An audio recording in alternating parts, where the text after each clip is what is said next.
guhdarên hêja qehwe û felsefe dest pê dike. Qehwa xwe bigirin û kerem kin sohbeta me.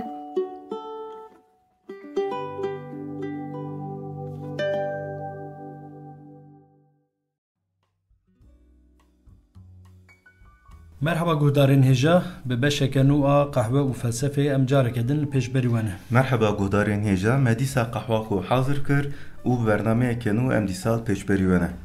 Murad di bernameyê berê de meqala Roger Bacon kiribû di felsefe wî de bi taybetî em li ser ezmûn û ezmûngeriyê em sekînî bûn. Ji ber xebatên wî jê re digotin Doktor Mirabilis yanî mamosteyê bêhempa. Belê sezgîn wek te got meqala Roger Bacon kiribû ku wek Doktor Mirabilis jî dihat zanîn. Di vê bernameyê de jî em meqala John Duns Scotus bikin. Ew jî bi navê Doktor Subtilis tê zanîn. Navê wî jî heye. Çi wateya Doktor Subtilis Murad pêşê veya ji me re bêje dû re jî bi kurtasî bi ser jiyana John Duns Scotus em bisekinin. Doktor Subtilis yani rasterast wek mamosteyê zirav em dikarin wergerînin. Zirav. Ew ziravbûn ji bo çi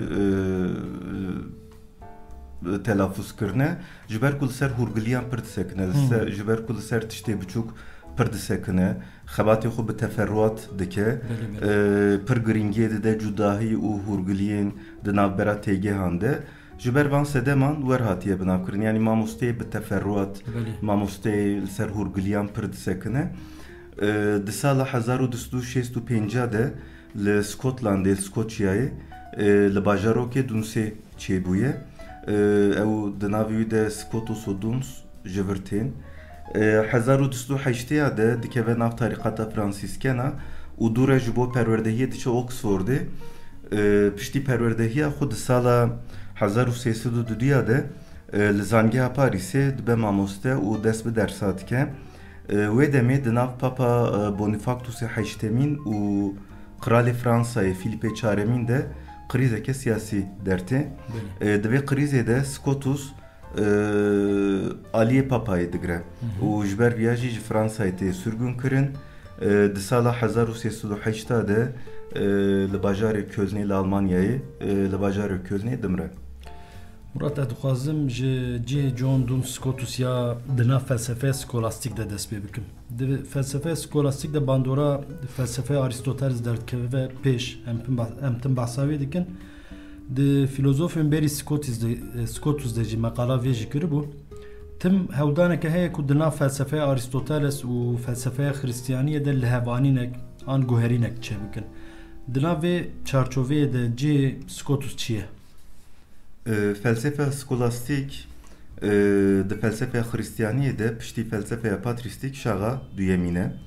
Bi taybetî di sed salên 12 û 13 de piştî ku berhemên Aristoteles li Ewropayê belav dibin, êdî pirsgirêkên teolojîk bi têgehên felsefîyên Aristoteles tên nirxandin û şîrovekirin. Bi vî awayî felsefeya skolastik ji veguherîneke mezin derbas dibe.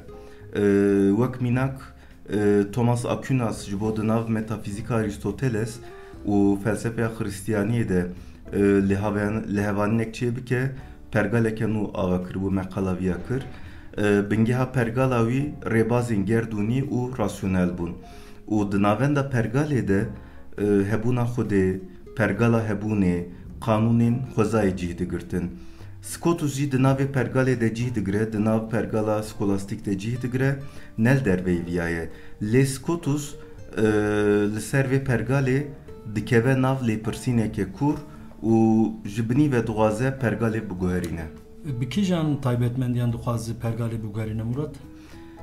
Taybetmendiyên felsefeya John Duns Scotus di gelek beşên felsefeyê de xwe nîşan didin. Wek mînak di metafîzik û teolojiyê de ji puxteyê bêtir li ser viyana mirovan disekine. Di ahlakê de dîsam karin mînak bidin, di ahlakê de ji aqil bêtir li ser azadiyê disekine. Dîsa di ontolojiyê de ji cûreyan bêtir li ser takekesan disekine. Van mînekan em dikarin zêde bikin. Li gel van mînakan em dikarin bêjin ku John Duns Scotus ji aliyekî ve binyada felsefeya skolastik a gerdûnî parastiye lê ji aliyekî ve jî di nav vê binyada gerdûnî de مجارên wek viyan, azadî û mirov derxistiye pêş. Ji ber van sedeman John Donne Scotus di felsefeya skolastik de filozofeke sistematik e û jaliyeke din ve jî ji felsefeya skolastik çawa bêjin paciyeke ber bi modernîteyê vekiriye. Di serî de gava te navê John Donne Scotus got te ji ber ku bi hûrgulî bi detay li ser cudahiya têgehan disekin wek Doktor Subtilis hatiye binavkirin. Xuyayê pir giringî dide têgehan. Di felsefe John Donne Scotus de kîjan têgeh bi taybetî derkevin pêş Murat? Di metafîzik û teolojiya Scotus de bi taybetî du têgeh derdikevin pêş. Doxazim qalabana bikim. Potansiya deyî absolut yani hêza mutlaq, hêza teqez û potansiya deyî ordinata, hêza bi pergal. Ev her du têgeh cudahiyeke giring temsil dikin û têkiliya ku Scotus di nav azadiya pîroz û pergala gerdûnî de ava kiriye derdixin pêşberî me. Potansiya deyî absolut yani hêza mutlaq an jî kudreta mutlaq hêza Xwedê nîşan dide ku ev hêz hêzeke bêsînor e. Ev têgeh yani hêza mutlaq nîşan dide ku bi vê hêzê Xwedê dikare çi bike. Ev hêz wek teorîk kîjan îmkanan dide di nav Xwedê dihewîne. Wek mînak Xwedê bi hêza xwe dikare qanûnên fîzîkî berova jî bike, gerdûneke din biafirîne, an jî karibû qet tiştek neafiranda. Potansiya deyî ordînata yani hêza bi pergal jî çalakiya afirandanê temsil dike. Hêza bi mutlaq hêzeke teorîk bû, lê di hêza bi pergal de Xwedê hêza xwe bikartîne, pergalek diafirîne, di navê pergalê de pergala gerdûnî, pergala cîh û zemanê û qanûnên ahlaqî cî digirin. Belê. Murat te got ev her du têgeh di metafîzik û teolojiya Scotus de cudahiyeke giring temsil dikin. Belê. Çi ye ev cudahî û giringiya vê cudahiyê çi ye? Ev cudahî cudahiyeke li ser hêza Xwedê ye. Ji aliyekî ve qala hêzeke bêsînor dike, ji aliyeke din ve jî di navê bêsînorbûnê de qala pergalek û sîstemek dike. Scotus dibêje eger em tenê qala hêza bêsînor bikin, em nikarin bi aqilê xwe gerdûnê rave bikin. Çimkî aqileke bisînor nikare hêzeke bêsînor rave bike. Loma li hinda hêza bêsînor qala hêza bi pergal û dabeşkirî dike. Ev hêza bi pergal îmkan dide ku em gerdûnê bi aqilê xwe fehm bikin û rave bikin. Eger tenê hêza bi pergal hebûya wê çaxê jî bêdawîbûn û bêsînorbûna hêza Xwedê dihat bisînor kirin. Yani cudahiyeke ontolojik ava kiriye, ev cudahiya ontolojik jî rê li ber epistemolojiyê vekiriye û îmkan daye ku mirov bigîje zanîna gerdûnê. Te qala cudahiya ontolojik kir, dixwazim em ji vê derê devam bikin. Ontoloji yan jî hebûnnasî di felsefeya skolastik de jî giringiya xwe parastiye. Nêrînên John Donne Scotus yên li ser ontolojiyê çi ne? Li ser hebûnê, li ser heyînan çi dibêje? Di ontolojiya Scotus de em dibînin ku Scotus bi hûrgulî li ser têgeha heyînê sekiniye. Heyîn çi ye? Taybetmendiya heyînan çi ne? û bi taybetî li ser pirseke disekine. Têgeha heyînê gelo ji bo Xwedê û heyînên din heman tişte an nine. Scotus di ontolojiyê de têgeha heyînê bi wateyek tenê dinirxîne. Xuda jî di navê wateyê de cî digire û Scotus dixwaze bi melekeyên însanî bigîje zanîna Xwedê. Thomas Aquinas ji bo viya rêyekê din hilbijartibû. Bi analojiyê, bi şibandanê dixwest bigîje zanîna Xwedê. Yani digot Xwedê wek afirînerek heyînan afirandiye, em jî zanînên heyînan dikarin bigîjin, bi zanînên heyînan dikarin bigîjin zanîna Xwedê û taybetmendiyên Xwedê. Lê Scotus viya qebûl nake. Scotus dibêje gava em li gor heyînên bi destê Xwedê hatine afirandin qala taybetmendiyên Xwedê bikin, em ê ji zanîna Xwedê dûr bimînin. û tenê birêya analojiyê em ê qala taybetmendiyên Xwedê bikin, ev jî zanînên ne rasterast in. Ji ber van sedeman Scotus di ontolojiyê de tenê wateyek li têgeha heyînê bar dike û xwedê jî wek heyînek di nav vê çarçoveyê de dinirxîne. Yani wek hemû heyînan bi vî awayî dixwaze pirsgirêka epistemolojîk a li ser zanîna Xwedê çareser bike. Scotus vê pirsgirêka epistemolojîk çawa çareser dike Murat? Dikarî hinek berfirehtir ji me re rave bikî vê meseleyê? Helbet li gor Scotus wek me got heyîn tenê Xwediyê wateyeke û hemû heyînan temsîl dike. Yani de ontolojiyê de gava em dibêjin, de ontolojiya Scotus de gava em dibêjin heyîn, ji bo Xwedê jî, ji bo heyînê din jî ev yeke, Xwediyê wateyeke.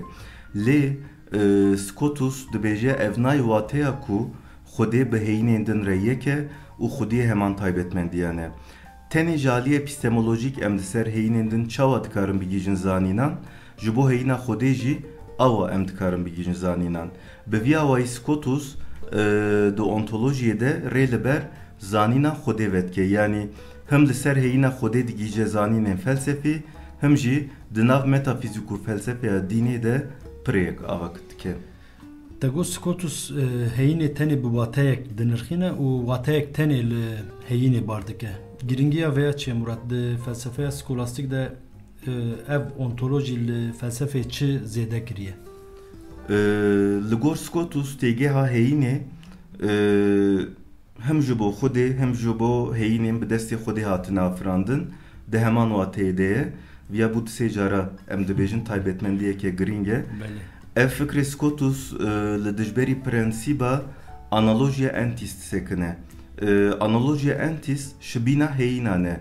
Thomas Aquinas digot li gor vê prensîbê mirov dikare bigîje zanîna Xwedê. Yani ji heyînên ku bi destê Xwedê hatine afirandin dest pê dike, ji şibandineke digîje zanîna Xwedê. Scotus viya qebûl nake. Li gor Scotus ji bo li ser heyîna Xwedê em bigîjin zanînên rast û bi wate, di vê wateya heyînê wek hev be û neguhere. Yana em nikarin zanînên li ser Xwedê wek zanînên rast qebûl bikin. Giringiya wî ev e. Yani rexneya li ser prensîba analojiya entis, giringiya fikrên, giringiya ontolojiya Scotus rexneya li ser prensîba analojiya entis e. Scotus têgeha heyînê bi yek wateyê dinirxîne û bi vî awayî di nav hemû heyînan de berdewamiyeke têgehî ava dike. Ev wate di nav Xwedê û heyînên din de şibandinek an li hevçûyînek îfade nake. Tenê qadeke ontolojîka hevpar ava dike. Bi vî awayî jî ji xwe rê li ber teolojiya felsefî vedike. Felsefeya Scotus de teqala têgehên azadî û viyana mirovan kiribû, îradeya mirovan.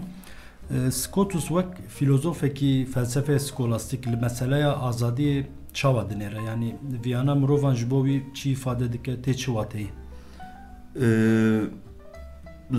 Li gor Scotus an jî em werbêjin Scotus viyan û îradeyê piranî di nav felsefeya ahlaqê de dinirxîne.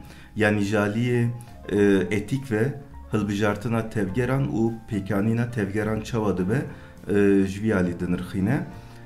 Di felsefeya Scotus de viyan tenê amûreke ahlaqînin e. Di ontolojiya mirovan de jî rêbazeke bingehîn e. Azadiyê jî di çarçoveya viyanê de dinirxîne. Li gor Scotus tiştê ku mirovan azad dike, ew tiştê ku azadiyê dide mirovan ne tenê aqilê rasyonel e, hêza viyanê ye. Hêza viyanê jî rê li ber azadiyê vedike. Li gor Scotus azadî bi awayeke mecburî em çawa bêjin hilbijartina başiyê ne. Azadî kapasiteya feraseta hilbijartinê û ev hilbijartin jî ne tenê hilbijartina başiyê ye.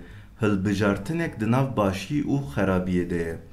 Ev nêrîna Scotus dijberê nêrînê Thomas Aquinas e. Aquinas tevgeran di çarçoveyeke aqlî de tevgerê mirovan şîrovend kir. Lê Scotus viyana mirovan derdixe pêş. Etika ku Scotus li ser viyanê ava kiriye bi xwe re berpirsiyariyê jî tîne. Yani eger wek Thomas Aquinas dibêje mirov bi awayeke aqlî tım away ke mecburi beri xu bide başiye emed tevgeran de çava qala berpirsiyarê bikin ji xwe tim başiye tercih dike. Ji ber vîya Scotus dibêje viyana mirovan bi awayekî azad dikare di nav başî û xerabiyê de tercîhek bike û di vê tercihê de berpirsiyariya ahlaqî aîdê mirovan e. Loma azadî di nav viyana mirovan de cih digire û ne girêdayî şert û mercên derve ye. Vê çaxê li gor van agahiyan em dikarin bêjin Scotus di nav aqil û viyanê de viyanê yani îradeyê derdixe pêş û giringiyê dide wê. Belê di ahlaqa Scotus de viyan di pêş aqilê de ye. Li gor Scotus di nav aqil û îradeyê de viyanê de cudahiyeke teqesê ye.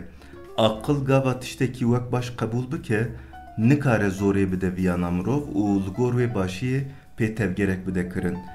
Viyan bi binyada xwe ya hundirîn azad e û ne mecbûr e dibin emrê aqil de be. Scotus bi vê nêrîna xwe viyana mirovan ji aqil bêtir derdixe pêş. Murat wek navê xwe diyar bi rastî ji Scotus ser detaya ser hûrgiliyan zêde sekiniye. Belê. Qehwa me jî hêdiyê diqede em tên dawiya bernameya xwe ev jî ji bo me detayeke. Ji bo John Duns Scotus Murat wek tişteke dawî dixwaze bêjî yan em bernameyê biqedînin. Yani wek tişteke dawî dikarim hatta çend tiştên dawî dikarim bêjim. Belê kerem. John Duns Scotus anam qala felsefe skolastik dikin. John Duns Scotus jaliyekî ve di nav çarçoveya felsefe skolastik de ye. Lê jaliyeke din ve jî felsefe skolastik ji hundir ve diguherîne. Fikrên wî yên li ser Xwedê, li ser ahlaqê, ew cudahiya ku di nav aqil û viyanê de derdixe pêş, him pirsgirêkên felsefe skolastik baştir nîşan dide. Bi van nêrînên xwe Scotus felsefeke li ser azadî û viyana mirovan ava dike û ev hukmê aqil hinek paş vedixe. Yani tim aqil derdixistin pêş lê Scotus dibêje mirov bi viyana xwe tevdigere ne mecbûre dibin emrê aqil de be. Ev taybetmendî takekesiya mirovan bêtir derdixe pêş û ji bo felsefeya modern paciyek vedike di diroka felsefeyê de. Baş Murat spas dikim bo van agahiyên hêja. Spas xweş sezgîn û bi borem gotina te birî ji bo guhdaran dixwazim tiştekî bêjim ji ber ku em qeydê li malê dikin ew jî gava guhdarî dikin ferq dikin dengê derve carna dikeve nav qeydê me dengê ereba niha jî dibêm guhdarê me bi xweşbîniya xwe van tişta efû bikin. Ez jî wilo hêvî dikim. Baş e guhdarên hêja heta bernameyeke din bimînin di nav xêr û xweşiyê de. Guhdarên hêja heya bernameyeke din bimînin di xweşiyê de bê qehe û felsefe nemînin. Bi xatirê we. Bi xatirê we.